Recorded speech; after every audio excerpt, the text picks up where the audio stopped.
അതിനു വേണ്ടി ആദ്യം കുക്കർ എടുക്കുക. എന്നിട്ട് അതിൻ്റെ ശേഷം ജോള് തട്ടി കൊടുക്കുക. കോൺ, അതായത് സ്വീറ്റ് കോൺ അനുസരിച്ചിട്ട് 1/4 ടീസ്പൂൺ ഉപ്പിടുക. പെപ്പർ പൊടി 1/4 ടീസ്പൂൺ, ക്വാട്ടർ മഞ്ഞപ്പൊടി 1/4 ടീസ്പൂൺ, അതായത് turmeric powder, 1/4 teaspoon chilli powder. എന്നിട്ട് അതിൻ്റെ ശേഷം നല്ല അത് മിക്സാക്കുക, നല്ലപോലെ മിക്സാക്കി എടുക്കുക. എന്നിട്ട് ആവശ്യത്തിനുള്ള വെള്ളം ഒഴിച്ചു കൊടുക്കുക. ഞങ്ങൾ ഈ ക്ലാസ്സിൽ 1 ഗ്ലാസ്സാണ് എടുത്തത്. കുക്കർ അടിച്ച് വെക്കുക, വിഷിലൊക്കെ സെറ്റാക്കി.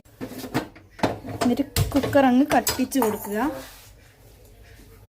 ഏകദേശം 2 വിഷിലടിക്കണം. അപ്പോൾ ഗൈസ് 2 വിഷിലായിട്ടുണ്ട്. വിഷിൽ കളിയുന്നുണ്ട്. അപ്പോൾ നമ്മുടെ കോൺ മസാല റെഡി ആയിട്ടുണ്ട് ഗൈസ്. ഇനി നമുക്ക് എല്ലാവർക്കും വിധമായിട്ട് സെർവ് ചെയ്യാം.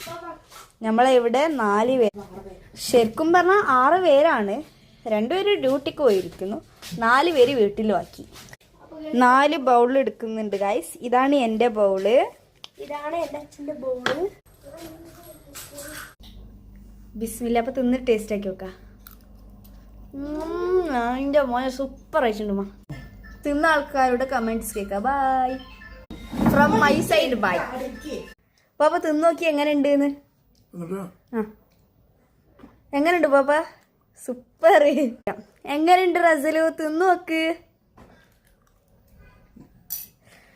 സൂപ്പർ അല്ലേ? നമ്മളെ ഉമ്മച്ചീന്റെ ഫുഡല്ലേ സൂപ്പർ അല്ലാതിരിക്കോ? അപ്പൊ ഗൈസ് എല്ലാവരുടെ കമന്റ് കേട്ടില്ല. നിങ്ങളുടെ കമന്റ് എന്താന്ന് കമന്റിലൂടെ പറഞ്ഞറിയിക്കുക guys. Bye. For more videos, please subscribe.